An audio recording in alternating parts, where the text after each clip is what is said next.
তাইলে আপনারও সমস্যা, ওনারও সমস্যা। আসসালামু আলাইকুম সকল উপস্থিত এবং প্রিয় সাংবাদিক ভাই ও বোনেরা। আমরা জুলাই গণঅভ্যুত্থান আন্দোলনে অংশ নিয়েছিলাম দেশটা পরিবর্তনের জন্য, ফ্যাসিস্ট স্বৈরাচারকে হটানোর জন্য। কিন্তু আমরা তাকে হঠাৎ কেড়েছিলাম ঠিক হয়ে, তবে দেশটা আসলে পরিবর্তন হয়নি। আমরা যা চেয়েছিলাম, যা চেয়ে আমাদেরকে আমরা বিলিয়ে দিয়েছিলাম, আমাদের ভাইরা জীবন দিয়েছে, আমরা আমাদের শরীরের গুরুত্বপূর্ণ অঙ্গ হারিয়েছি, কিন্তু আসলে সেই আশা আকাঙ্ক্ষা বাস্তবায়ন হয়নি। জনগণ চেয়েছিল এই দেশটার জন্য পরিবর্তন হয়, সংস্কার হয়।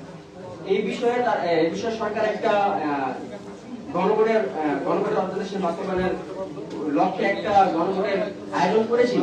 সেখানে প্রায় 70% মানুষ ভোট দিয়ে সেইটাকে জয়যুক্ত করেছিলেন। কিন্তু আমরা ইতিমধ্যে দেখতে পাচ্ছি আসলে কারচুপির মাধ্যমে 70% ভোট পেয়ে যেই দল সরকার গঠন করেছে, তারা আসলে সেই গণভোটকে মানতে রাজি হচ্ছে না। আসলে সেই গণভোটগুলো মানলে তারা আসলে পরবর্তী সময় স্বৈরাচার হয়ে উঠতে পারবে না, যার ফলে আসলে তারা এটা মানতে চাচ্ছে না। তবে এই দেশের জনগণ এবং আমরা চেয়েছিলাম যেন রাষ্ট্রটা সংস্কার হোক, সেই গণভোটের যে অধ্যাদেশগুলো আছে সেগুলো বাস্তবায়ন হোক। তো আমরা ইতিমধ্যে দেখতে পাচ্ছি আসলে তারা সংসদে গিয়ে জোকানের মতো বক্তব্য দিচ্ছে। তারা বলছে যে আমরা এই গণভোটের ইস্যুগুলো মেনে নিয়েছি এই কারণে যে আসলে এই ইস্যুগুলো না মানলে নির্বাচনটা পিছিয়ে দেওয়া হতো, একমাত্র শুধু নির্বাচনের জন্য আমরা এটা মেনেছি। আসলে জাতিকে কিন্তু তারা আগে এটা ক্লিয়ার করেনি, এবং কি তাদের নেতা জনাব তারেক রহমান সাহেব কিন্তু রংপুরে একটা পথযাত্রা গিয়ে বলেছিলেন আপনারা সকলে গণভোটে হ্যাঁ ভোট দিবেন। বর্তমান সময় আর আগের সময় দুইটা জিনিস বিবেচনা করে আমার মনে হয় যে আসলে তারা জাতির সাথে প্রতারণা করার পায়তারা করছে। আমরা আমাদের স্থান থেকে আমরা গণতন্ত্র অংশগ্রহণ করেছি যত পরিবর্তনের জন্য, পরিবর্তন হওয়ার আগ পর্যন্ত আমরা আমাদের স্থান থেকে লড়াই জারি রাখবো। এর পরিপ্রেক্ষিতে আমরা আমাদের একটা অরাজনৈতিক সংগঠন তৈরি করেছিলাম জুলাই গণঅভ্যুত্থানে আহতদেরকে নিয়ে। সেখানে প্রায় 5,000-এর মতো আহত আছে, আমাদের প্রায় 33টা জেলাটা কমিটি আছে। আমরা চেয়েছিলাম যে কোনো রাজনৈতিক দলের সাথে যুক্ত না হয়ে জনগণের আশা আকাঙ্ক্ষা বাস্তবায়ন করবো। সেই উপলক্ষে আমরা দীর্ঘ সময় পাড়ি জমিয়েছি। আমরা প্রায় অনেক কাজ করেছি আমাদের সংগঠনের ক্ষেত্রে। আমাদের আহত সহযোগিতা ভাইদেরকে আমরা প্রায় 50টা রিক্সা বিতরণ করেছি, প্রায় অনেক কিছু করেছি যেটা অলরেডি সাংবাদিক ভাইয়েরা জানে। আমরা চেয়েছিলাম আসলে আমরা রাজনৈতিক দলের সাথে যুক্ত না হয়ে দেশের জনগণের যে আশা আকাঙ্ক্ষা সেটা বাস্তবায়ন করব। কিন্তু আমাদের এখন মনে হচ্ছে যে আসলে আমাদের এই 5,000-6,000 আহত নিয়ে জনগণের আশা আকাঙ্ক্ষা বাস্তবায়ন করা সম্ভব না। কারণ আমরা রিসেন্টলি একটা অনশনের কর্মসূচি দিয়েছিলাম যে আসলে গণভোটের অধ্যাদেশগুলো বাস্তবায়ন করা হয়। আমাদের সংগঠনের সভাপতি, কোষাধ্যক্ষ, তারপরে আপনার সাংগঠনিক সম্পাদক এবং সদস্য 4 জন ব্যক্তি হচ্ছে সেই অনশনের কর্মসূচিতে তারা অনশন চালিয়ে যায়। প্রায় 37 ঘন্টা পার হয়ে যাওয়ার পর্যন্ত সরকারি স্থান থেকে কেউ আসবে তো দূরে কথা, দেখেন এখানে যারা অনশনে গিয়েছে তারা ম্যাক্সিমাম গুলো হচ্ছে পানি। এটি তো আসলে মানে যে সি ক্যাটাগরি বা অন্য কোনো ক্যাটাগরির যে আহত জুলাই যোদ্ধা যা সুস্থ তারা দীর্ঘ সময় পার করতে পারবে এরকম না, ম্যাক্সিমাম গুলো হচ্ছে আহত, তাদের টেবিলে খেতে হয় রেগুলারলি। ওই ব্যক্তিরা 37 ঘন্টা অনশনে থাকার পর আসলে সরকার পক্ষ থেকে একজন ব্যক্তি এসে তাদেরকে বা আমাদেরকে বলেনি যে আসলে আপনারা যার ফলে এখানে অনশনে বসেছেন আমরা সেই বিষয়গুলো নিয়ে ভাববো, আমরা ভেবে দেখতেছি। মানে আসবে তো দূরের কথা, একটা পর্যন্ত সরকারের স্থান থেকে বিবৃতি পর্যন্ত দেয়নি যে আসলে আমাদের যারা সমর্থন জানিয়েছে আমাদের জিনিসগুলো তারা দেখেছে বা তারা এটা নিয়ে কাজ করবে। আমাদের মনে হলো যে আসলে সরকার আসলে জুলাই যোদ্ধা আহত শহীদ পরিবার বা রাষ্ট্রের জনগণের যে আশা আকাঙ্ক্ষা তারা এটা একেবারেই ভাবতেছে না। তারা আসলে শুধু ভাবতেছে যে ক্ষমতা, কিভাবে ক্ষমতাকে রাখা যায়, কিভাবে ফ্যাসিস্ট হাসিনার মতো স্বৈরাচার হয়ে ওঠা যায়, কিভাবে দীর্ঘ সময় ক্ষমতায় থাকা যায়, এইসব বিষয়গুলো ভেবে তারা আসলে গণভোট, জুলাই সনদ এইগুলোর বিষয়ে তারা হচ্ছে মানে দ্বিমত পোষণ করতেছে। তো আমরা মনে করি যে আসলে 1-এর লাঠি 10-এর বোঝা, 10-এর লাঠি 1-এর বোঝা। সুতরাং আমরা 5,000 ব্যক্তিরা যদি সবসময় লড়াই করে যাই তাহলে হয়তো আমরা যেই জনগণের যে আশা আকাঙ্ক্ষা ছিল বা আছে সেটা হয়তো বাস্তবায়ন হবে না। যার কারণে আমরা আমাদের মনে এর পাশাপাশি আমরা কিন্তু দীর্ঘ সময় ধরে দেখে আসতেছি জুলাই আন্দোলনের পক্ষ থেকে যারা হচ্ছে নেতৃত্ব দিয়েছে, যারা হচ্ছে এই আন্দোলনকে ধারণ করতেছে, যেমন জাতীয় নাগরিক পার্টি, তারা কিন্তু সবগুলোতে হচ্ছে মানে এর পক্ষে বা জনগণের আশা আকাঙ্ক্ষা কিভাবে বাস্তবায়ন করা যায় তারা কিন্তু সেটা নিয়ে ভাবছে। আপনি যদি দেখেন যে সংস্কার, গণভোট, জুলাই সনদ বা হচ্ছে জাতি যেটা চায় যে 70% জনগণ যে জিনিসটাকে বলতে জয়যুক্ত করেছে, যে পরিবর্তনটা চায়, জাতীয় নাগরিক পার্টি সেই দিকেই তাদের হচ্ছে মূল লক্ষ্য বা ফোকাস। যার কারণে তারা হচ্ছে সরকারি স্থান থেকে যারা হচ্ছে জনগণের আশা আকাঙ্ক্ষা বাস্তবায়নের বিপরীতে যে বিবৃতি আসতেছে সেটা তার প্রতিবাদ জানাচ্ছি। এই স্থান থেকে আমাদের মনে হলো আসলে যে আমরা হয়তো তাদের সাথে থেকে বা তাদের পাশে থেকে বা তারা আমাদেরকে পাশে রাখার পরবর্তী সময় যদি আমরা একসাথে লড়াই করে যাই তাহলে জনগণের আশা আকাঙ্ক্ষা বাস্তবায়ন হবে, গণভোটের অধ্যাদেশগুলো বাস্তবায়ন হবে, জুলাই সনদ বাস্তবায়ন হবে, বা যারা এই আন্দোলনে জীবন যেই কারণে দিয়েছিল বা আমরা যেই কারণে নিজেদের শরীরে গুরুত্বপূর্ণ অঙ্গ হারিয়েছি সেই আশা আকাঙ্ক্ষাগুলো বাস্তবায়ন হবে। যার কারণে হচ্ছে আমরা আমাদের সংগঠনের পক্ষ থেকে জাতীয় নাগরিক পার্টি এনসিপিকে পুরোপুরি সমর্থন জানিয়ে আমরা হচ্ছে আজকে এখানে হচ্ছে যোগ প্রদান করার সিদ্ধান্ত নিয়েছি।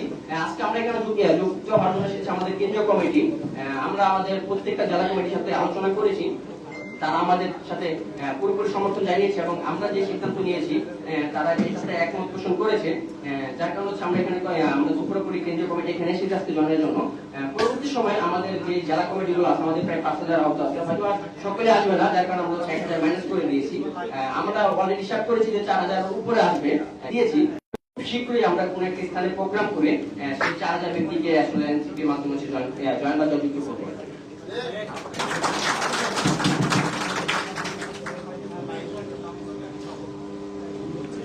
ধন্যবাদ গাজী আতিকুল ইসলাম ভাইকে। এই পর্যায়ে কথা বলবেন, অনুভূতি প্রকাশ করবেন আমাদের ওয়ারিয়ার্স অফ জুলাইয়ের সভাপতি মোহাম্মদ সালমান হোসেন। সালমান হোসেনকে অনুরোধ জানাচ্ছি।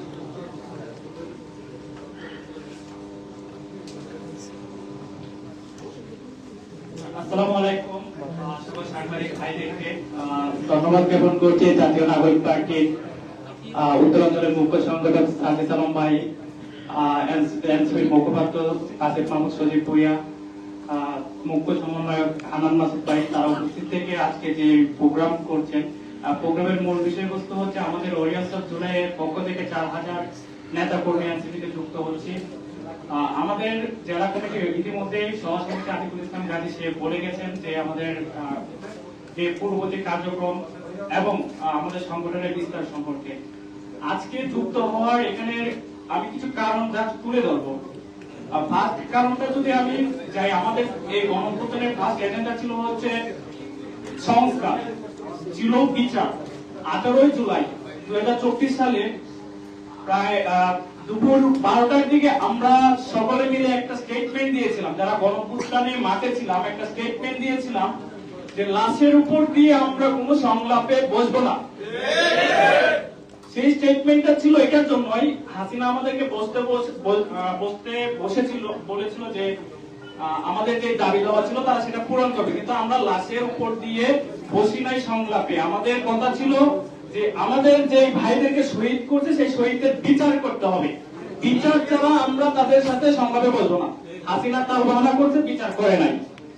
আমরা সেই প্রেক্ষিতে 24 জুলাইয়ের দিকে আবার আরেকটা জিনিস আমাদেরকে প্রচন্ড ভাবে আকাঙ্ক্ষা ভিতরে জাগ্রত হয়, যেটা ছিল 24-25 জুলাইয়ের দিকে প্রত্যেকটা মানুষের ভিতরে আমাদের খুব ফুসকে উঠেছে। আমরা একটা বৈষম্যহীন যে সিঙ্গাপুরের স্বপ্ন আমরা দেখতাম বা আমাদের পূর্বপুরুষেরা দেখতো, যে স্বপ্ন সুইজারল্যান্ডের স্বপ্ন দেখতো যে বাংলাদেশ কেন সুইজারল্যান্ড হতে পারে না, 24-25 জুলাই কিন্তু সেই একটা আকাঙ্ক্ষা আমাদের মধ্যে জাগ্রত হয়েছিল। যার কারণে কিন্তু এই যে আজকে আমরা এখানে যারা উপস্থিত হয়েছি প্রত্যেকটা মানুষ কিন্তু এখানে অঙ্গ হারানো।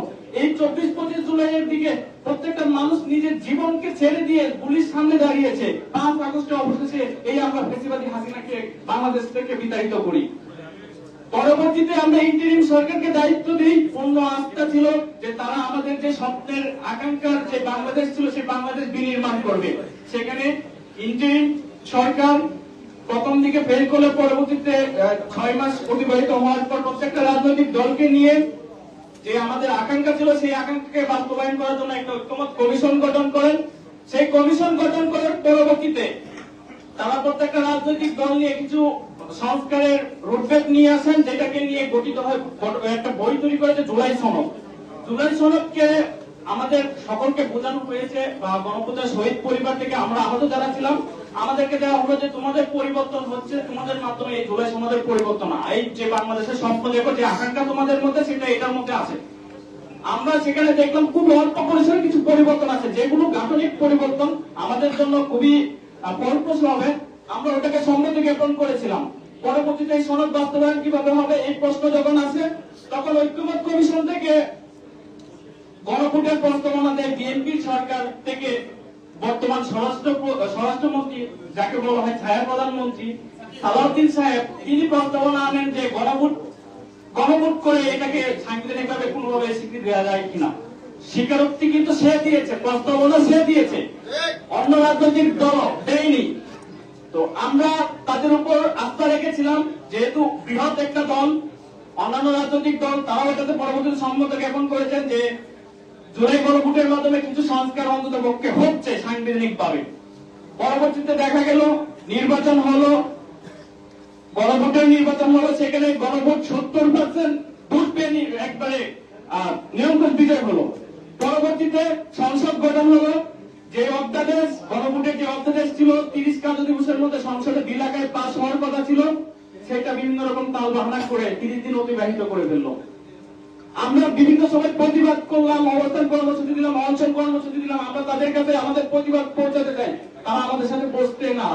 তারা কারো কথা, আমাদের কেন, বিভিন্ন 11 দলের ঐক্যজোটকে দেখলাম তারাও অনেক আন্দোলন করেছে, সংগ্রাম করেছে, এনসিপি অনেক আন্দোলন করেছে, সংগ্রাম করেছে, কিন্তু তাদের কথা শুনে নাই বিদায় এই আমাদের যে আকাঙ্ক্ষা ছিল, সেই আকাঙ্ক্ষার বাংলাদেশ আমরা স্বপ্ন বুনেছিলাম, সেই স্বপ্ন বাস্তবায়ন হয় নাই। ক্ষুদ্র পরিসরে আমরা কিছু করতে পারছি না বিদায় আমরা সকলে সম্মিলিতভাবে একটা সিদ্ধান্তে যাই যে আমরা এককভাবে, যেহেতু খুবই কম অল্প মানুষ আমরা পাচ্ছি না, আমরা যেভাবে আমাদের যে গণভোটের শক্তি আছে তাদের সাথে একত্রিত হয়ে লড়াই করে আমাদের আকাঙ্ক্ষাকে বাস্তবায়ন করব। যারই ফলে কিন্তু আজকের এই চূড়ান্ত সিদ্ধান্ত নিয়ে আমরা এখানে বসেছি। আজকের যে 4000 মানুষ আমাদের এখানে যোগদান করার যে আকাঙ্ক্ষা, যে কর্মসূচি নিয়ে এখানে বসেছি, তার মূল এজেন্ডাই ছিল এটা, যে আমাদের যে গণভোটের আকাঙ্ক্ষা ছিল সেটাকে বাস্তবায়ন করার জন্যই। আমরা শুধু এখানে রাজনীতি করার জন্য আসি নাই, আমাদের এজেন্ডা হচ্ছে আমাদের ভাইদের বিচারকে, আমরা এই হাসিনার দূষণদের বিচারকে আমরা একবারে 100% একবার যে পর্যন্ত নিশ্চিত না করবো সেই পর্যন্ত আমাদের রাজনীতি, যদি আমরা 4000 মরে যাই, আমাদের আরো যারা আছে তারা যুক্ত হবে। আর 4000-এর সাথে এই বাংলাদেশ আপমর বাংলাদেশ যে 4-5 কোটি মানুষ রাজপথে নেমে এসেছিল জুলাই আগস্টে, তারা পুনরায় নামবে।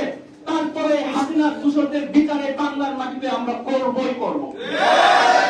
যে আকাঙ্ক্ষা ছিল আমাদের সনদ বাস্তবায়ন, গণভোট বাস্তবায়ন, সেই যে পর্যন্ত এটা গণভোট বাস্তবায়ন না হবে সেই পর্যন্ত রাজপথে রক্ত দিলে রক্ত, যদি আরো জীবন দিতে হয় সেই জীবন দিব, আমরা এটাকে বাস্তবায়ন করে ছাড়বই। যার কারণে আজকে আমরা এখানে যোগদান দিচ্ছি। আমরা দেশবাসীকে, যারা সচেতন নাগরিক আছেন, আপনাদেরকে আহ্বান জানাই, আপনারা আসুন, আমরা একসাথে লড়াই করি, দেশকে যেই গণভোটের আকাঙ্ক্ষা ছিল সেটাকে বাস্তবায়ন করার জন্য একসাথে কাঁধে কাঁধ মিলিয়ে কাজ করি, ইনশাআল্লাহ আমরা বিজয়ী হব। ধন্যবাদ সকলকে।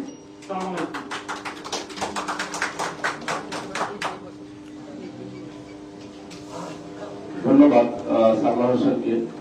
আমরা একটু বলি, আজকে আমরা এনসিপির কেন্দ্রীয় শীর্ষ নেতৃবৃন্দের মধ্যে 3 জনকে পেয়েছি আজকের এই যোগদান অনুষ্ঠানে। আমরা যারা যোগদান করছেন তাদের বক্তব্যের অনুভূতির পর আমরা এই 3 শীর্ষ নেতার বক্তব্য শুনবো। আমাদের মাঝে আছেন এনসিপির সিনিয়র যুগ্ম মুখ্য সমন্বয়ক এবং মাননীয় সংসদ সদস্য জনাব আব্দুল হান্নান মাসুদ, এবং উত্তরাঞ্চলের মুখ্য সংগঠক জনাব সাজিদ আলম, এবং এনসিপির মুখপাত্র জনাব আসিফ মাহমুদ সজিব ভুইয়া। এই পর্যায়ে আমরা আজকে যোগদান করছেন গুরুত্বপূর্ণ ব্যক্তিত্ব। আমাদের মাঝে উপস্থিত আছেন গাজীপুরের কৃতি সন্তান, গাজীপুরে তিনি অনেকগুলো শিক্ষা প্রতিষ্ঠান চালান। স্যারকে বক্তব্য নিয়ে আসার জন্য অনুরোধ করছি। জনাব অধ্যাপক এমইএস আরিফ স্যার, আরিফ স্যারকে কিছু বলার জন্য অনুরোধ করছি।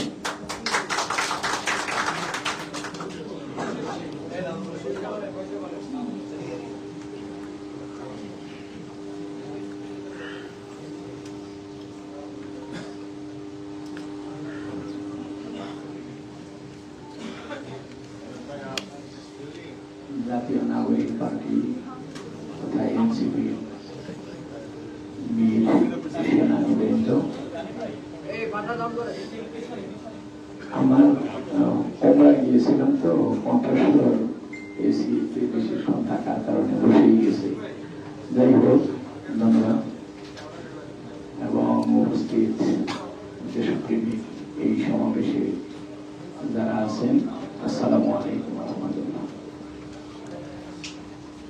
আসলে যখন ক্লাস 7-এ পড়ি, আমি খুব বড় একটা স্কুলের ফার্স্ট বয় ছিলাম। তো সেখানে ঢাকা ইউনিভার্সিটির ছাত্ররা গিয়ে 69-এর গণ অভ্যুত্থানে আগ মুহূর্তে দেশ নিয়ে কথা বলতেন, তাদের কথা শুনতাম এবং মনে হতো যে এইরকম একটা দেশ হলে তো খুব ভালো হয়। তো তার আগেও আমার বাবার কারণেই নানা বিষয়ে আমরা উৎসাহী ছিলাম, আগ্রহী ছিলাম। তো তখন এই লবণ টানতো আপনার কাগজের ঠান্ডায়। তো ওই কাগজ বাবাকে বলতাম যে জং পত্রিকা ছিল পাকিস্তানের, এটা 1967 সালের দিকে। তো ওই বলতাম যে ওই লেখা বাদ দিয়ে, মানে উর্দু বাদ দিয়ে বাংলা লেখা যেসব প্যাকেটে আছে সেগুলোর মধ্যে তুমি সরাই আনো। তো বাবা তাই করতো এবং খুব যত্নের সাথে ওইটা মুক্ত করে আমাদের ছিঁড়ে দিত, আমরা ওইটা পড়তাম। আমার ছোট ভাই ডাক্তার, আমার বাবা তো কৃষক ছিলেন। যেটা বলছিলাম যে সেইখান থেকে যে একটা ভালো দেশ দেখার স্বপ্ন, পরবর্তী সময় ইউনিভার্সিটিতে পড়েছি, তখনও পড়ার চাপে কেমিস্ট্রিতে অনার্স করেছি, জাহাঙ্গীরনগর মাস্টার্স করেছি। তো পড়ার চাপে আর রাজনীতিটা হয়ে ওঠেনি, কিন্তু কর্মজীবনে গিয়ে আবার একটা বেসরকারি কলেজে, আমি কাজী আজিমউদ্দিন কলেজ, গাজীপুর শহরে সিটি, সেখানে আমার এক কলিগ পেলাম কেমিস্ট্রি, প্রফেসর মান্নান। উনি পরবর্তীতে ধর্ম প্রতিমন্ত্রী ছিলেন এবং গাজীপুরের মেয়র ছিলেন। আমরা দুজন খুব আমাদের বন্ধুত্ব ছিল। তো উনি রাজনীতি করতেন, ওনার কারণে আবার বিএনপিতে ঢুকলাম। উনি জেলা কমিটির ছাত্র বিষয়ক সম্পাদক করলেন আমাকে। ওই কমিটির সভাপতি ছিলেন ব্রিগেডিয়ার হান্নান শাহ। তো একেবারে রাজনীতি দিকে তুলে তা না, শিক্ষকতা করেছি আন্তরিকতা নিয়ে। আর রাজনৈতিক বিষয়েও সবসময় পত্র পত্রিকা বা লেখা, কথা, আলোচনা এগুলোতে মুখর থাকতাম। কারণ হলো যে রিটায়ার করার আগে আমি আনন্দমোহন কলেজ থেকে 6 বছর আগে আমি রিটায়ার করেছি, চাকরি শেষ হওয়ার আগে। কারণ আমি কিছু কলেজ এবং স্কুল প্রতিষ্ঠা করেছি, সেগুলো ভালোভাবে দেখার জন্য। আমার এখানে আছে আমার কয়েক ছাত্র, তারা ওইখানে শিক্ষক ছিল, তাদের অনেক বললাম যে তোমরা প্রিন্সিপাল থাকো, আমি এটা পরিচালনা করবো। তারা এটা সাহস পেল না। যাই হোক, এই রাজনীতিতে আসার কথাটা বলছিলাম। পরবর্তীতে ওইখান থেকে আমি চাকরি ছেড়ে দিয়ে এই কলেজের আবার প্রিন্সিপাল হলাম। আনন্দমোহন কলেজের প্রফেসরি পদ বাদ দিয়ে আর কি সরকারি কলেজে 90 সালে বিসিএস পাস করে ঢুকেছিলাম। তো যেটা বলেছিলাম যে তারপর থেকে শুধু কষ্টেই মনটা ভরা থাকে। একবার তো মেনে নিয়েছিলাম যে এই দেশের আর পরিবর্তন আসবে না, কি বলে 2041 ভীষণ আওয়ামী লীগ ঘোষণা করলো। আপনারা তো সবাই জানেন সেগুলো কেমন ভোট হয়েছে, কেমন পরীক্ষা হয়েছে, কেমন দুর্নীতি হয়েছে, কেমন অত্যাচার হয়েছে, মানুষের মুখ কেমন বন্ধ ছিল। একটা কথা বলার, মন খুলে একটা কথা বলার সাহসও ছিল না। তো তারপরে আমরা যেটা করতাম, যে কারণে আমার কলেজের প্রিন্সিপাল, তার নামে একটা মামলা হয়, আমার নামেও।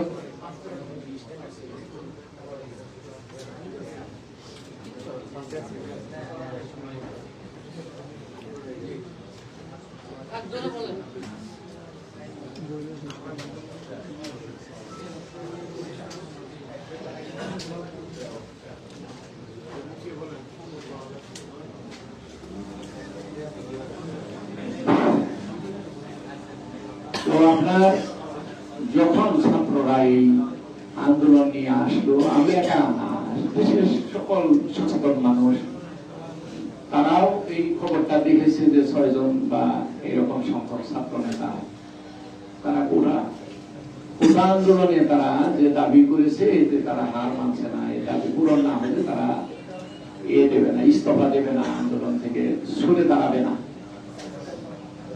তো আপনার তখন থেকে এদের প্রতি দৃষ্টি, এবং আমার কাছে খুব, আমি যেহেতু এত বছর শিক্ষকতা করেছি, আমার কাছে আমার ছাত্রের মতোই বয়স মনে হতো, এবং মনে হতো যে এরা মনে হয় এক সময় কম্প্রোমাইজ করবে।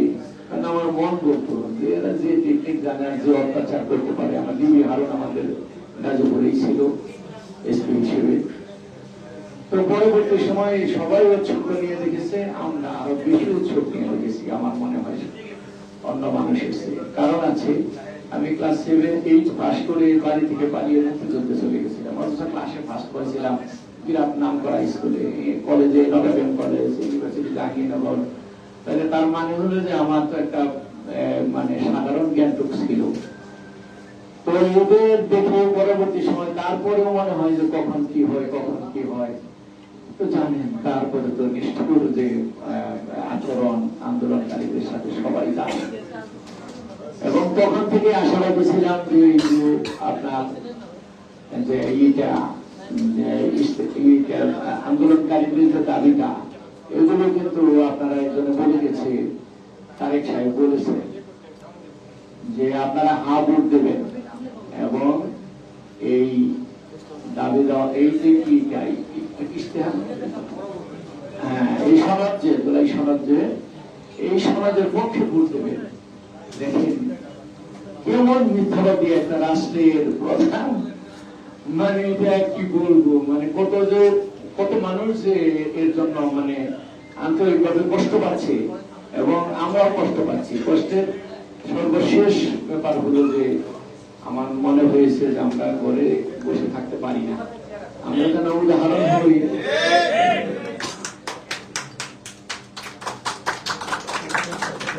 আমরা যেন উদাহরণ হই যে মুক্তিযুদ্ধে যেরকম হয়েছিল বা এই জুলাই আন্দোলনে যেভাবে হয়েছিল, এরাই কিন্তু শুরু করেছে। পরবর্তী সময় বিভিন্ন রাজনৈতিক দল, জামাত ইসলাম, বিএনপি বা অন্যান্য বামপন্থী যারা আছে, তারাও এই আন্দোলনে জড়িত হয়েছিল।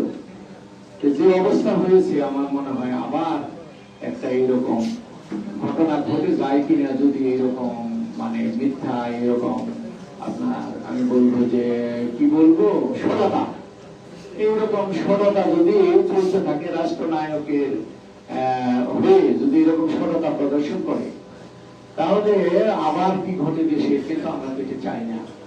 এত আন্দোলন, এত রক্তের পর আমরা এই যে দ্বিতীয় পর্যায়ের আমরা বলবো যে একটা মুখের কথা বলার স্বাধীনতা, আমি বলবো যে একটা সুন্দরভাবে স্বাধীনভাবে বেঁচে থাকার যে একটা আশা আমাদের এসেছিল, সেটা আবার ফিকে হয়ে যাচ্ছে।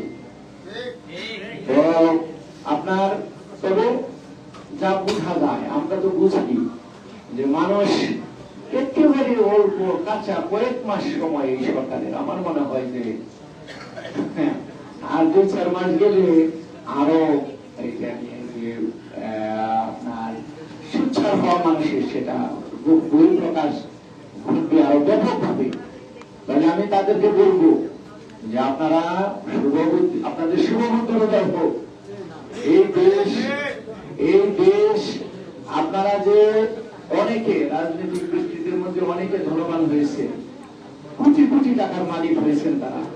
আপনারা কত টাকা কামাই করেছেন, কোথায় ব্যবসা করেছেন, কোথায় বাণিজ্য করেছেন, আর টাকাগুলো আপনারা আপনাদের লোকেরা, আপনাদের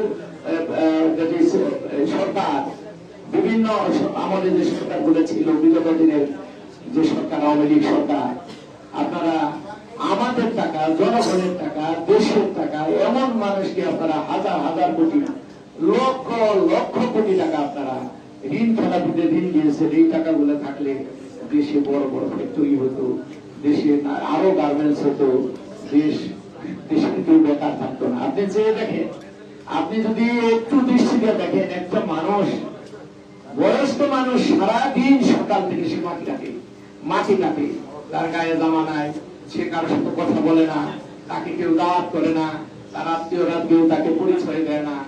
এইরকম একটা দেশে আমরা বসবাস করছি। অতএব আমাদের প্রত্যাশা, এই দলের মাধ্যমে যে আশা তারা আমাদের দেখিয়েছে, যে সততা, যে জীবনটা হাতে নিয়ে তারা আন্দোলন করে সফল হয়েছে, তাদের মাধ্যমে যেন আবার আমরা এই সত্যিকার একটা ভালো দেশ, একটা উন্নত দেশ, একটা ন্যায় নীতির দেশ আমরা পাই, ঘুষ দুর্নীতি মুক্ত একটা দেশ পাই। এটাই আমাদের সকলের প্রত্যাশা, আমারও এটাই প্রত্যাশা। ধন্যবাদ সবাইকে।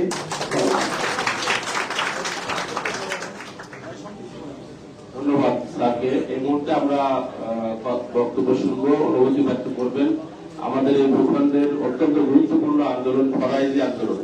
সেই ফরাইজি আন্দোলনের নেতা হাজী শরীয়তুল্লাহ উত্তরসূরি মোহাম্মদ আব্দুল্লাহ হোসেন ভাই আমাদের এনসিপিতে আজকে যোগ দিচ্ছেন, তার কিছু অনুভূতি শুনতে চাই।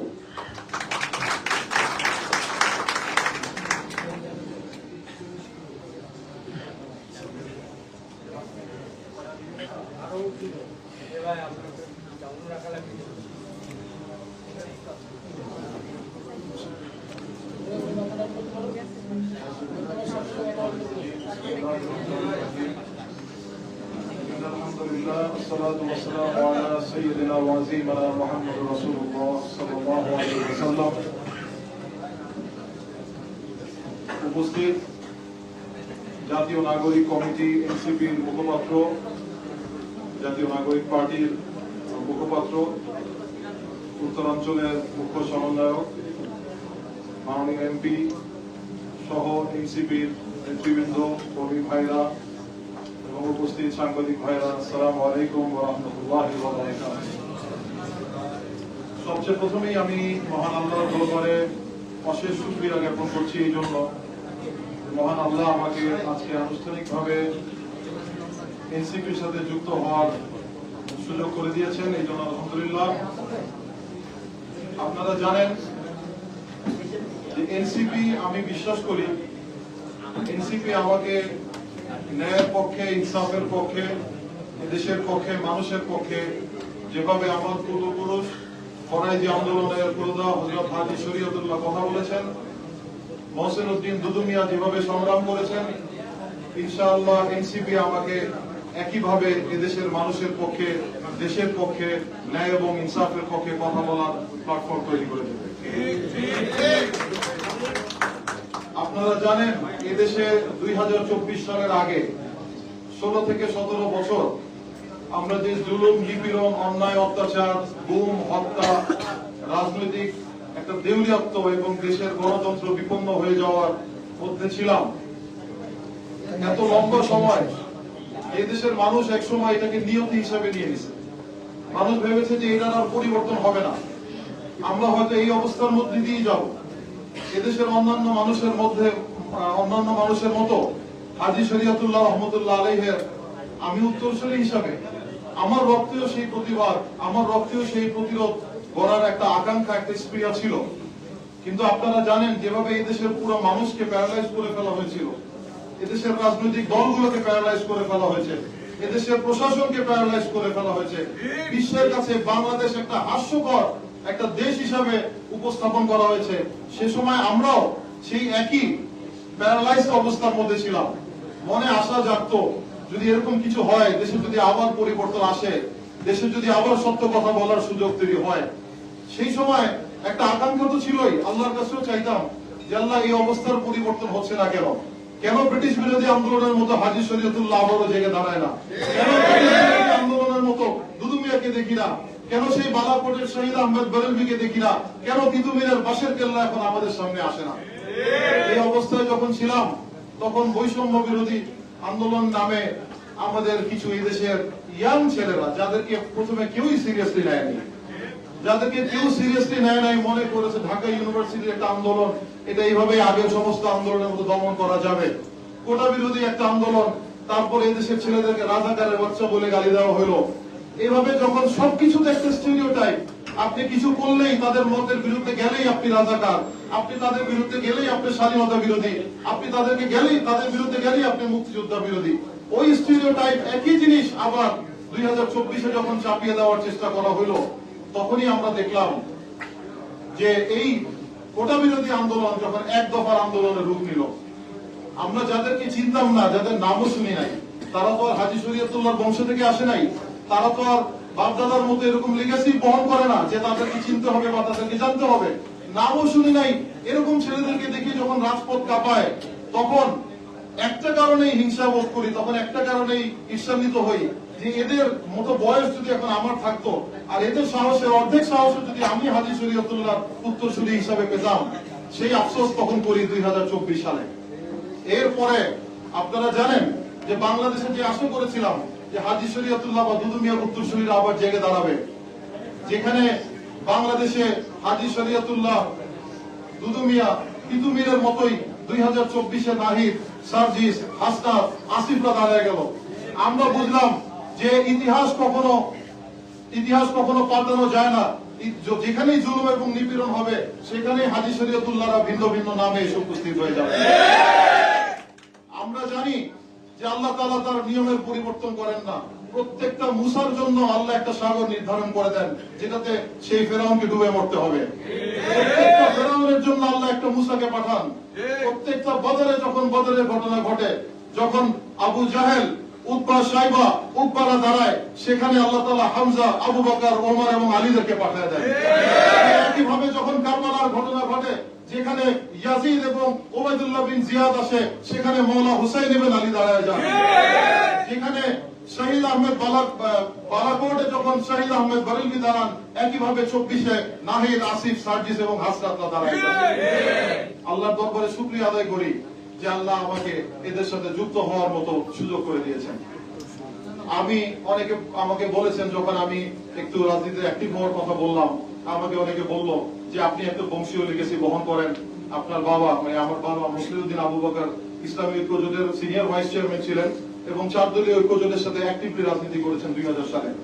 তো আমাকে বলে, আপনি কেন এরকম একটা ছোট দলে যাচ্ছেন, আপনি কেন বড় দলে যান না? তো আমি কিছু বলি নাই, আজকে আপনাদের মাধ্যমে একটু উত্তরটা দিয়ে দিই।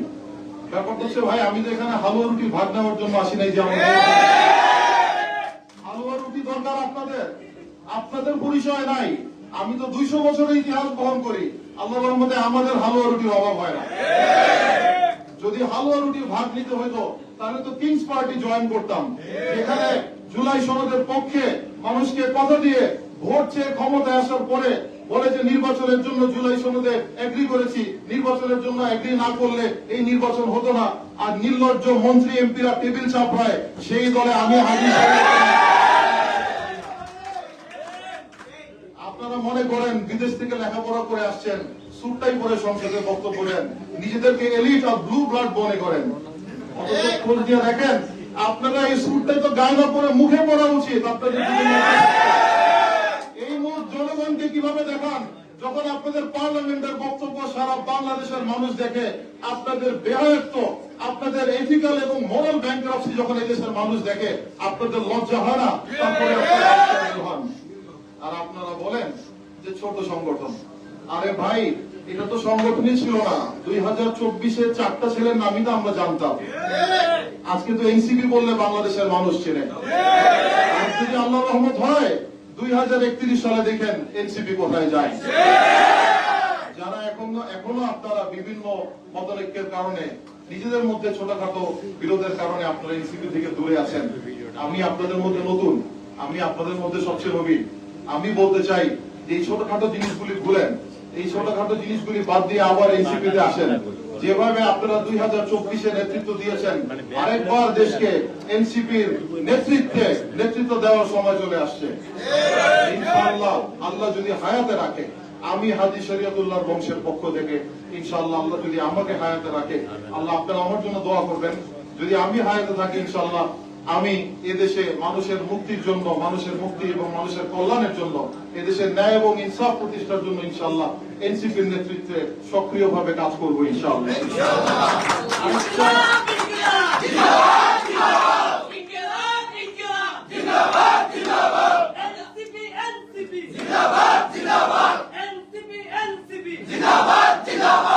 আরেকটা ছোট্ট বিষয় আমি বলতে চাই। আজকে আমার যখন মানে এখান থেকে যখন প্রচার হলো যে হাজী শরীয়তুল্লাহর বংশ উনি এনসিপিতে যোগ দিবে, তো স্বাভাবিকভাবে আমাদের তো যারা, মানে আমি রাজনৈতিক দলগুলোর নাম নিতে চাই না, ওনাদের যখন কিছু করার থাকে না, ওনারা যে ওনাদের জ্ঞানহীনতার পরিচয় দেয় ফেসবুকে, সোশ্যাল মিডিয়াতে। কিছু করার নাই, কি করবে? এখন তো ধরেন ভাগ বটরা তো ভাগাভাগি হয়ে গেছে, বিভিন্ন জায়গা থেকে যেটা আসা শুরু হয়ে গেছে।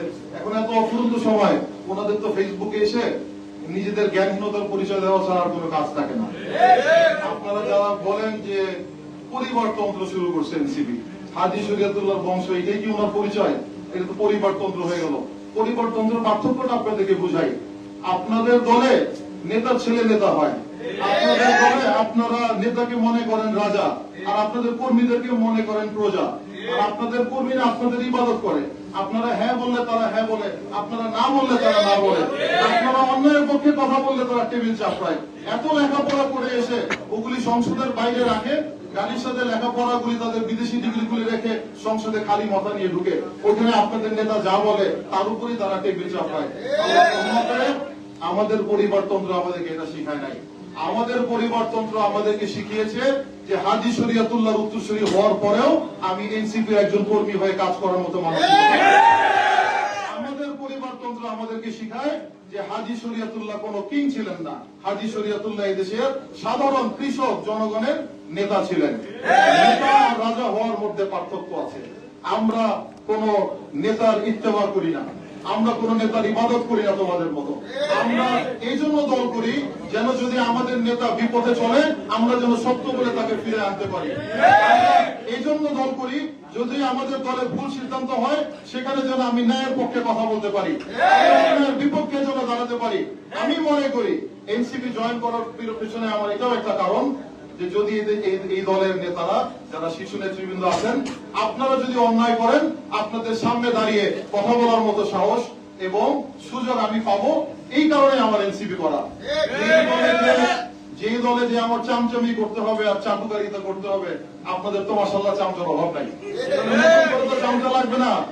আর যেই দলে এত ডানে বামে চামচা, আমি নাম নিব না, আপনিও একজন নেতা, আপনাকেই বলি একটু ডান বামে দেখেন।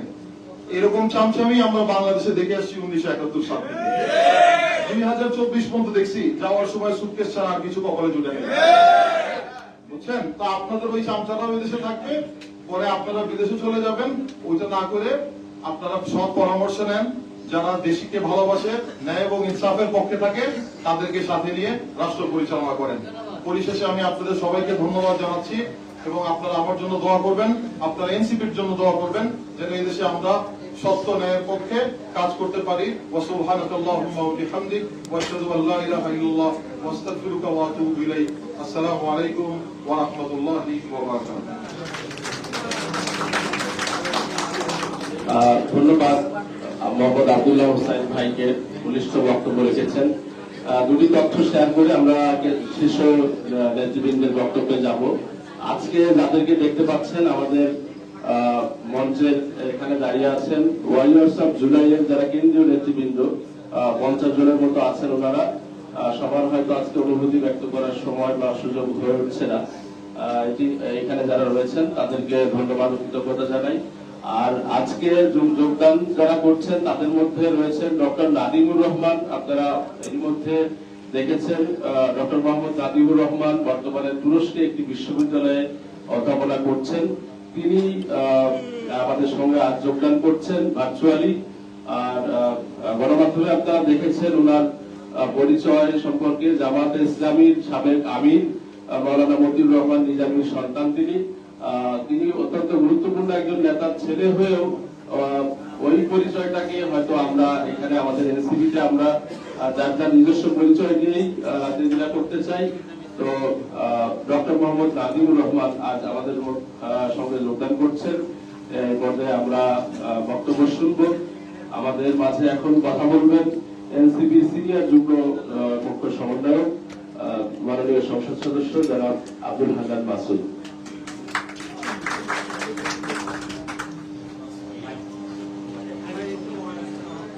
জাতীয় নাগরিক পার্টি এনসিপি অনুষ্ঠানে উপস্থিত কেন্দ্রীয় নেতৃবৃন্দ এবং উপস্থিত আমার সহযোদ্ধা,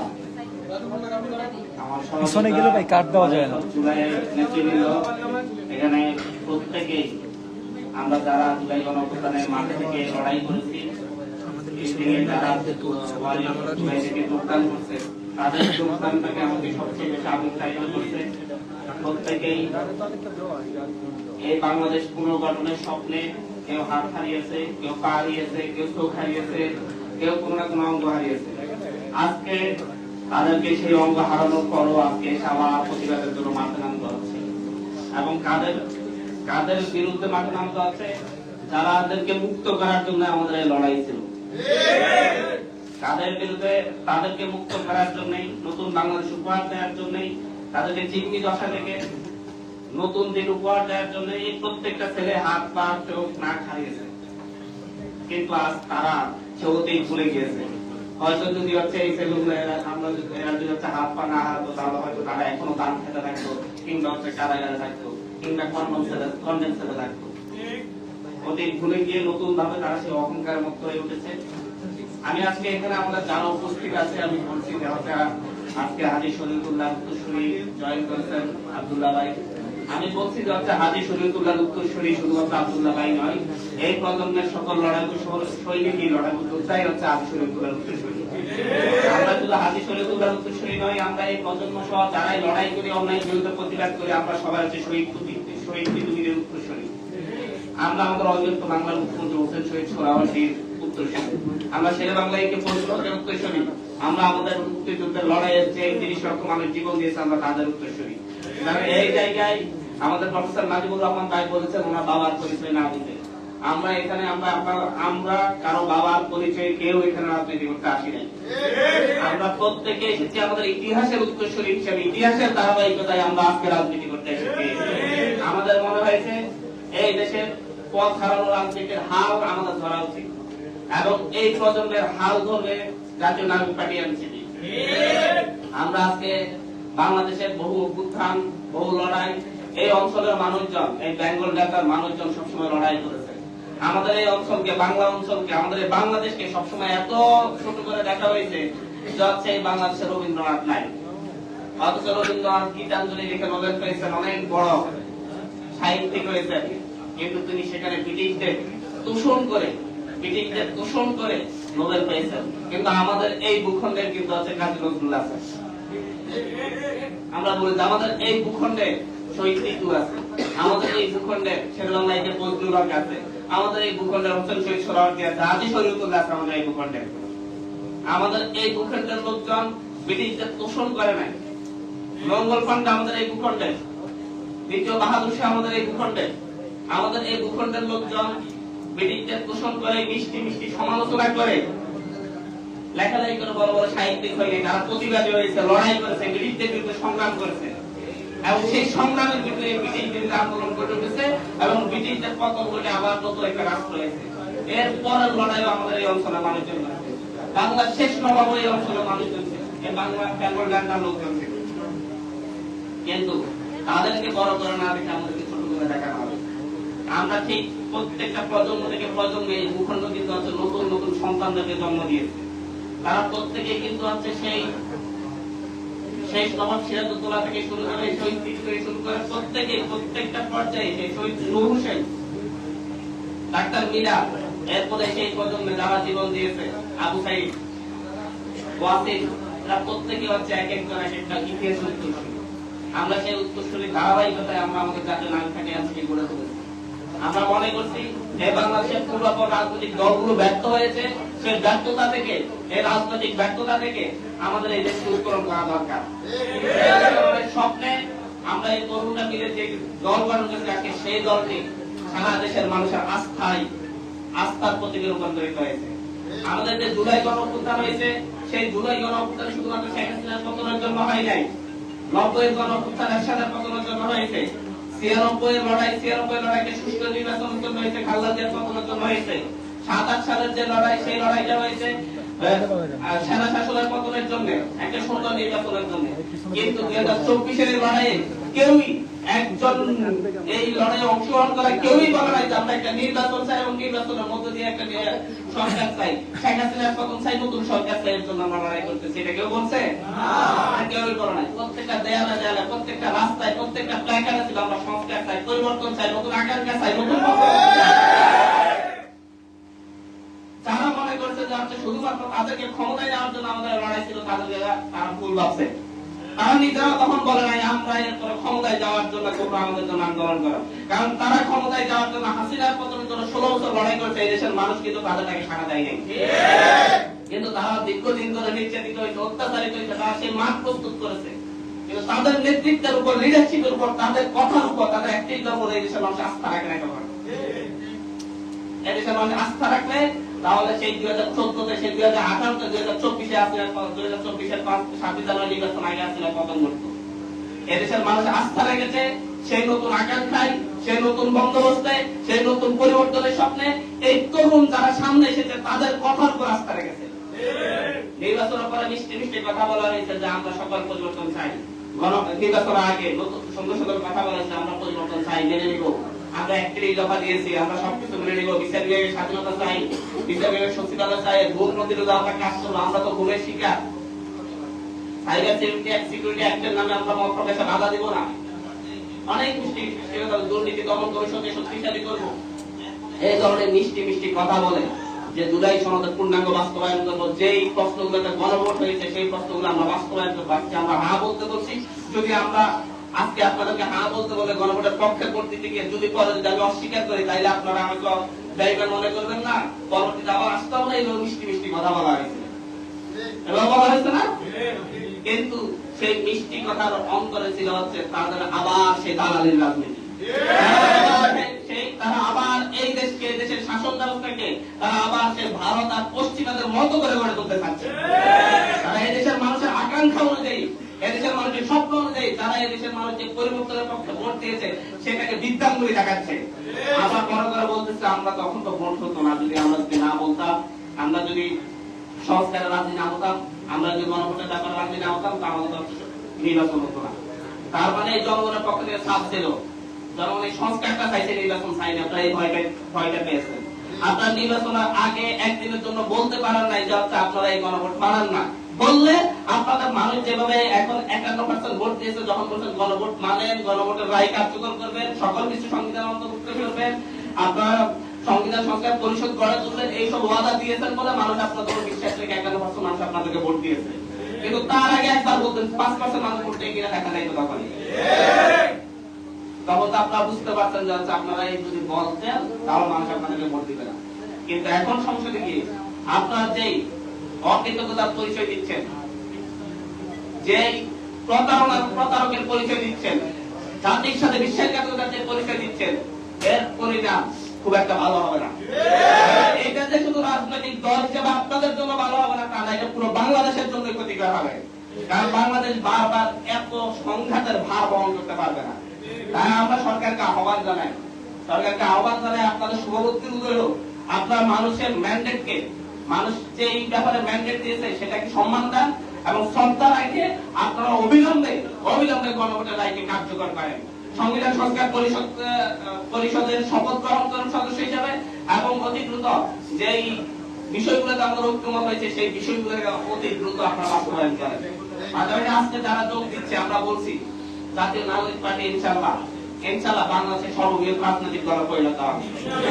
অনেকে অনেক কথা বলবে, শুরু তো করেছি আমরা কয়েকজন মিলে, কিন্তু সেটা এখন হাজার জন লাখ জনে পরিণত হয়েছে, ইনশাআল্লাহ কোটিতেও পরিণত হবে ইনশাআল্লাহ।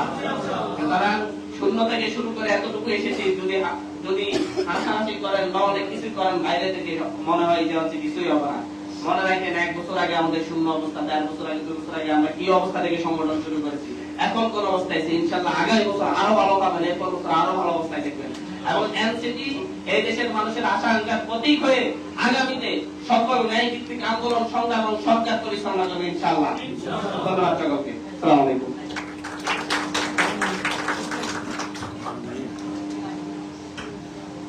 ধন্যবাদ মাননীয় সংসদ সদস্য জনাব আব্দুল হামিদ মাসুদকে। এ পর্যায়ে আমরা বক্তব্য শুনবো আমাদের এনসিপি দক্ষিণাঞ্চলের উত্তরাঞ্চলের মুখ্য সংগঠক জনাব সাজিদ আলমকে আসার জন্য অনুরোধ করছি।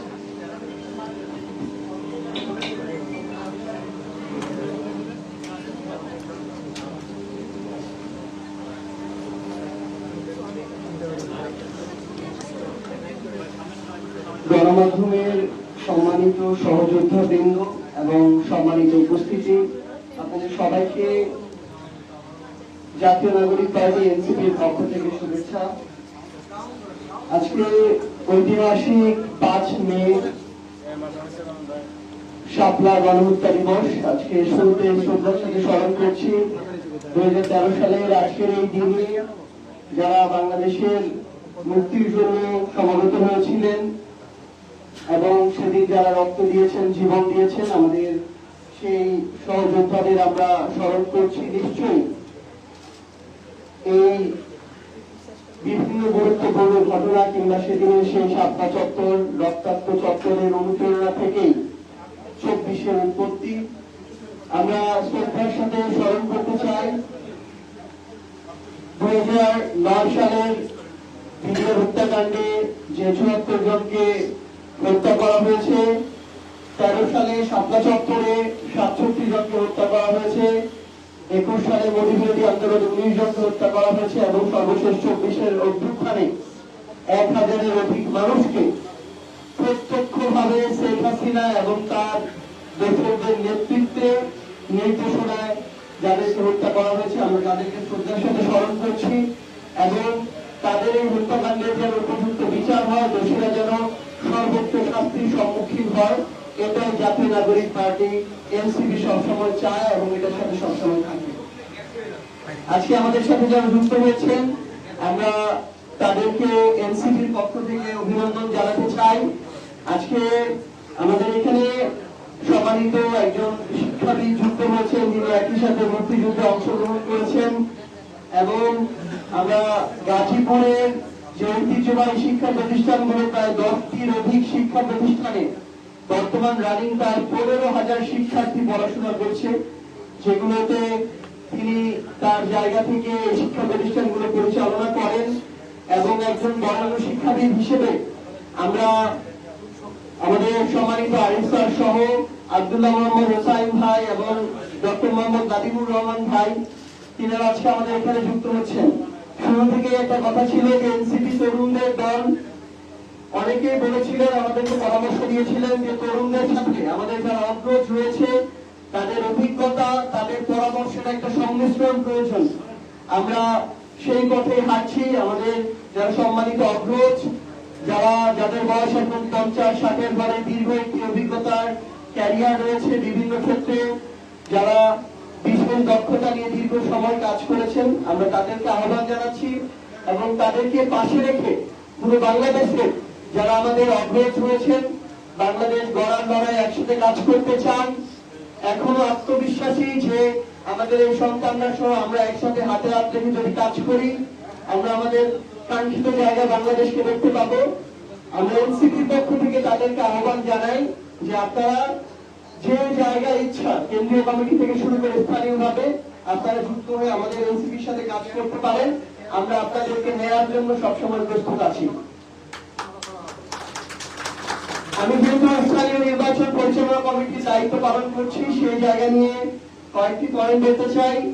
30 এপ্রিলের মধ্যে আমাদের 100টি উপজেলা এবং পৌরসভার উপজেলা চেয়ারম্যান এবং পৌর মেয়র প্রার্থী দেওয়ার কথা ছিল, কিন্তু আমাদের ব্যক্তিগত এবং সামগ্রিক কিছু সমস্যার কারণে আমরা কিছুটা আমাদের তারিখটি পিছিয়ে নিয়েছি। আমরা আশা করছি আগামী 10 মের মধ্যে আমরা এনসিপি থেকে প্রাথমিকভাবে সমর্থিত উপজেলা চেয়ারম্যান পদপ্রার্থী এবং মেয়র পদপ্রার্থীদের তালিকা ঘোষণা করতে পারবো এবং আমরা এই মাসের মধ্যে আমাদের অঘোষিত যে 7টি সিটি কর্পোরেশন রয়েছে, সেই সিটি কর্পোরেশন গুলোতে এনসিপি সমর্থিত মেয়র পদপ্রার্থীদের নামও আমরা ঘোষণা করব।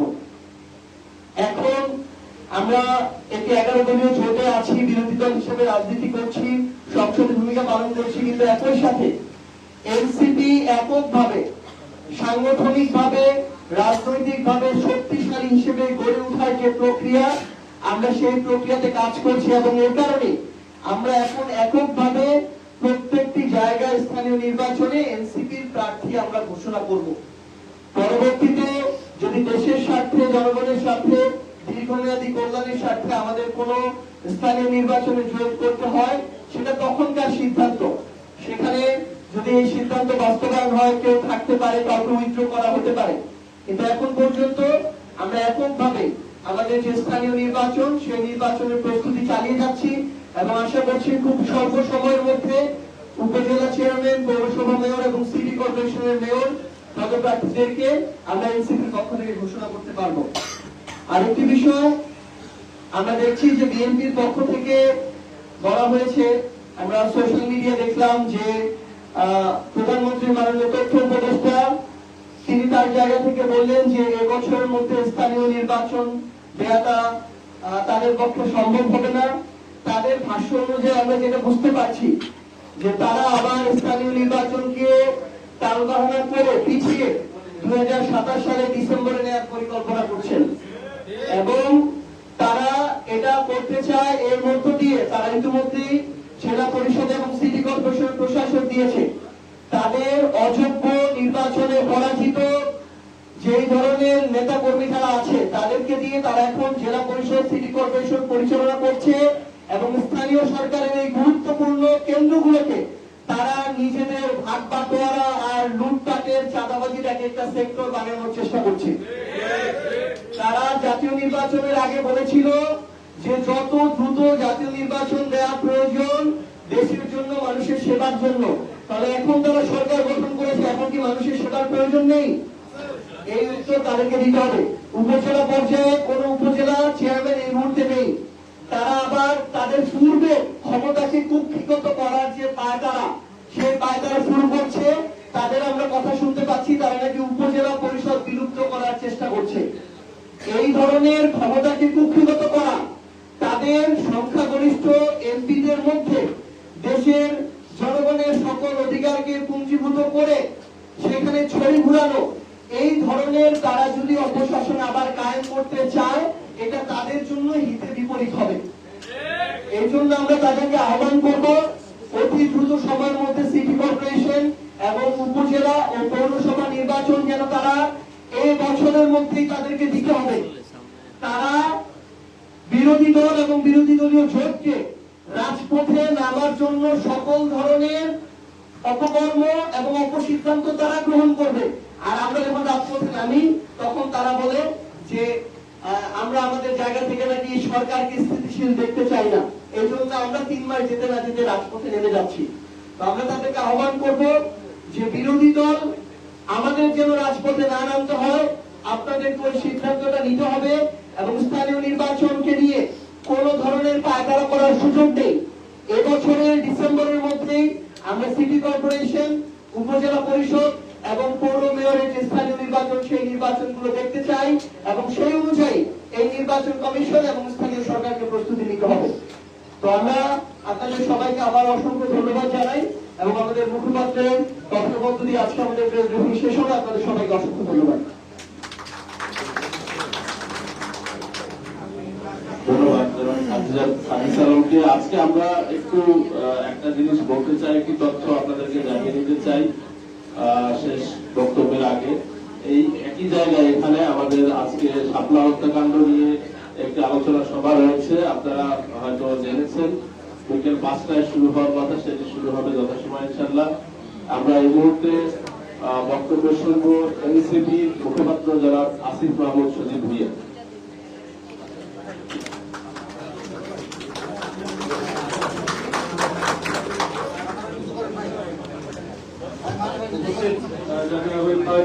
কেন্দ্রীয় নেতৃত্ববৃন্দ এবং যারা পার্টিতে আজকে নতুন করে যোগদান করলেন,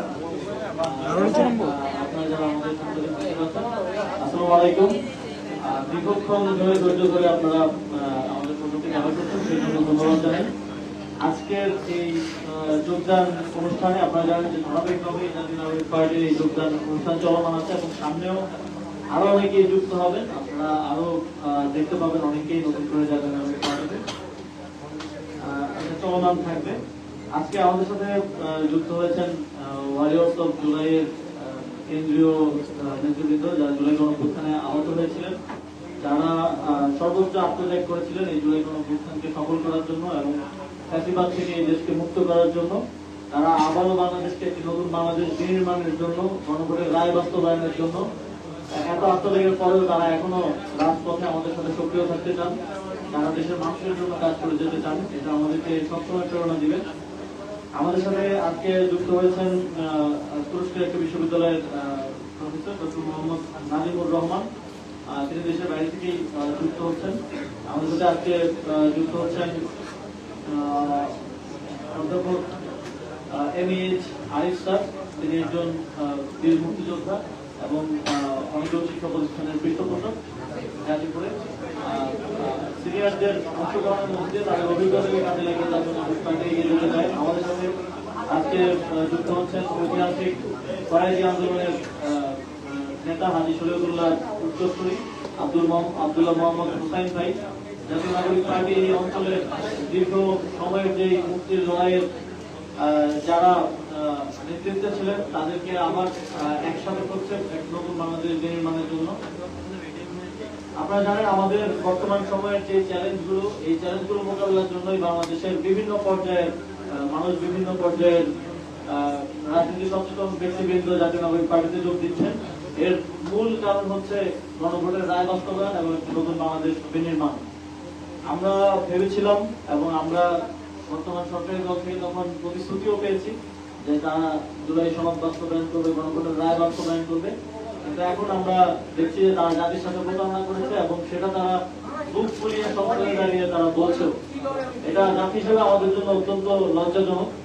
আমরা দেখেছি যে বিগত সময়ে যারাই এইভাবে প্রতারণার আশ্রয় নিয়েছে, রাজনৈতিক প্রতারণার আশ্রয় নিয়েছে জনগণের সাথে, তারাই জনগণের দ্বারা নিক্ষিপ্ত হয়েছে। তারা এই দেশে বেশি দিন টিকতে পারেনি। বাংলাদেশের জনগণ সঠিক সিদ্ধান্ত সবসময় নিবে, সামনের দিনেও নিবে। তবে আপনাদের এই ভুল রাজনীতির ফলে তরুণ প্রজন্ম, ইভেন আপনাদের সন্তানরাও আপনাদের এই রাজনীতিকে সাবস্ক্রাইব করতে পারছে না। বিএনপির অনেক বড় বড় নেতাদের সন্তানরা মাঝে মধ্যে আমাদের সাথে যোগাযোগ করেন, ইভেন স্থায়ী কমিটির সদস্যদের সন্তানরাও যোগাযোগ করেন যে তাদের বিএনপির রাজনীতি পছন্দ হচ্ছে না। আপনারা হয়তো তাদের কাউকেও এনসিপিতে ভবিষ্যতে দেখতে পারেন। তো আপনাদেরকে পুরো তরুণ প্রজন্ম, এমনকি আপনাদের ঘরের সন্তানরাও আজকে প্রত্যাখ্যান করছে আপনাদের এই ভুল রাজনীতির ফলে। এবং বাংলাদেশে এটাই প্রমাণ করে যে বাংলাদেশে একটা নতুন বাংলাদেশ, যে বাংলাদেশের জন্য এত মানুষ জীবন দিয়েছে, এত আমাদের সহযোগিতা আহত হয়েছে, এটা শুধু সময়ের ব্যাপার মাত্র সেই নতুন বাংলাদেশ নির্মাণ। এবং সেই সময়টা খুব বেশি দূরে না, ইনশাল্লাহ সেটা বাস্তবায়ন হবে। এবং আমরা আরেকটি সমসাময়িক বিষয়, আমরা পশ্চিমবঙ্গের নির্বাচনের ফলাফল দেখলাম। আমরা দেখছি যে বিগত সময়ে যারা পশ্চিমবঙ্গের সরকারে ছিলেন তাদের সাথে খুব সুসম্পর্ক না থাকলেও তারা বাংলাদেশকে নিয়ে খুব যে ধরনের বাজে মন্তব্য এখন আমরা বর্তমানে যারা আছেন তাদের থেকে পাচ্ছি সেরকমটা ছিল না। তো আমরা তাদেরকে আহ্বান জানাতে চাই যে আপনারা বাংলাদেশের অভ্যন্তরীণ বিষয় নিয়ে কথা না বলাই ভালো। আমরা আমাদের অভ্যন্তরীণ বিষয় দেখার জন্য বাংলাদেশের রাজনৈতিক দলগুলোই যথেষ্ট, বা আদার্স স্টেক হোল্ডার যারা আছেন তারাই যথেষ্ট। এবং আমরা এটাও শঙ্কা প্রকাশ করছি যে যেই উগ্রপন্থীরা সেখানে ক্ষমতায় আসছে, আগামীতে আমাদের সম্পর্ক কেমন হবে কিংবা পরিস্থিতি কিরকম হবে এটা নিয়ে এখন শঙ্কা আছে। আমরা বাংলাদেশের পক্ষ থেকে বাংলাদেশের সার্বভৌমত্ব এবং বাংলাদেশের মাথা উঁচু করে দাঁড়িয়ে থাকার জন্য আমাদের রাজনৈতিক লড়াই অব্যাহত রাখবো। আমরা স্থানীয় সরকার নির্বাচন নিয়ে আমরা শুনেছিলাম, স্থানীয় সরকার মন্ত্রী তিনি বলেছিলেন এই বছরের মধ্যে অবশ্যই নির্বাচন অনুষ্ঠিত হবে, কিন্তু এখন আমরা আবার শুনছি যে এই বছর নির্বাচন তারা করতে চান না। আমরা দেখছি যে হুসেইন মোহাম্মদ এরশাদ যেমন সারা দেশে প্রশাসক নিয়োগ দিয়ে রাষ্ট্র পরিচালনা করেছিল, তারেক রহমান ঠিক এরশাদের মতোই রাষ্ট্র পরিচালনা করতে চাচ্ছেন। তারা বারবার গণতন্ত্রকেই তাদের একমাত্র রাজনীতির বস্তু হিসেবে ব্যবহার করেছেন বিগত 17-18 বছর, কিন্তু নির্বাচিত হওয়ার পরপরই তারা গণতন্ত্র ভুলে গেছেন। তারা এখন সব জায়গায় ধরে ধরে লোক বসিয়ে দিয়ে যারা জনপ্রতিনিধি হতে ব্যর্থ হয়েছে, নির্বাচনে পরাজিত হয়েছে, এবং যারা নির্বাচনে মনোনয়ন বঞ্চিত হয়েছে তাদেরকে দিয়ে এখন স্থানীয় সরকার প্রতিষ্ঠানগুলো চালানোর, তাদেরকে প্রশাসক হিসেবে বসিয়ে চালানোর একটা পায়তারা চলছে। আমরা আহ্বান জানাবো সরকারকে যে আপনারা দ্রুত নির্বাচনের মাধ্যমে আবারও স্থানীয় সরকারের যে অচল অবস্থা আছে সেটা ভেঙে জনগণের যেই সেবার যে কাজ সেটা অব্যাহত রাখার জন্য স্থানীয় সরকার নির্বাচন আয়োজন করুন। এবং এরশাদের মতো দেশ চালালে এরশাদের মতো পরিণতি ভোগ করতে হতে পারে, সেটাও মাথায় রাখবেন। আমরা জাতীয় নাগরিক পার্টির আজকের এই অনুষ্ঠানে আপনারা যারা উপস্থিত ছিলেন সকলকে অসংখ্য ধন্যবাদ জানাই। নতুন যারা জাতীয় নাগরিক পার্টিতে যুক্ত হয়েছেন সকলকে আমরা স্বাগত জানাই। এবং আগামী দিনেও আরো যারা জাতীয় নাগরিক পার্টির সাথে যুক্ত হতে চান তারা আমাদের বিভিন্ন পর্যায়ে, যারা জেলায় যুক্ত হতে চান জেলা কমিটির সাথে, থানায় যুক্ত হতে চান থানা সব কমিটির সাথে এবং আমাদের সাথে যোগাযোগ করবেন। আমাদের জাতীয় নাগরিক পার্টির দরজায় দেশের মুক্তিকামী জনগণের জন্য সবসময় উন্মুক্ত থাকবে। আজকে আমরা এখন আমাদের নতুন যোগদানকৃত সদস্যদেরকে পরিচয় বরণ করে নিল এবং এর মধ্য দিয়ে আমাদের আজকের অনুষ্ঠান এখানে শেষ হবে।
তিনি এনসিপির কোনো পর্যায়ে এনসিপির সাথে জড়িত ছিলেন না, তো তিনি কিভাবে গুড বাই জানালেন, কি গুড বাই জানলেন, এই মেসেজটা আমাদের কাছে আসলে ক্লিয়ার না। ভাই আরেকবার বলবেন, আরেকবার ভাই। আসলে আমরা ওনার ফেসবুক পোস্টের যে মেসেজটি দেওয়ার চেষ্টা করেছেন সেটা আমরা বুঝতে পারিনি, কারণ উনি কোনো পর্যায়ে যাতে আমাদের পার্টির সাথে যুক্ত ছিলেন না। ফলে এটা আমাদের কাছে স্পষ্ট না যে আসলে কি বুঝিয়েছেন তিনি, তার একটু স্পষ্ট বলে হয়তো ভালো হতো। আমরা এখনো ঐক্যবদ্ধভাবে যে ইস্যুকে কেন্দ্র করে আমরা এই জোট করেছিলাম গণভোটের রায় রাষ্ট্রের সংস্কারের জন্য, সেটা নিয়ে আমরা এখনো রাজনৈতিক কমিউনিটির মধ্যে আছি, আন্দোলনের মধ্যে আছি এবং জোট কমিটিতে আছি।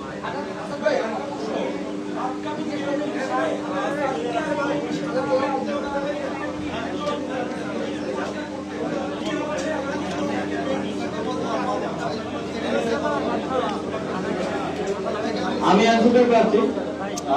আমাদের 11 দলীয় জোট আছে, দেশে আরো অন্তত 30-40টা দল আছে, তো সবাই সবার প্রার্থী ঘোষণা করতে সমস্যা নেই, নির্বাচনে তো প্রতিদ্বন্দ্বিতা হবেই।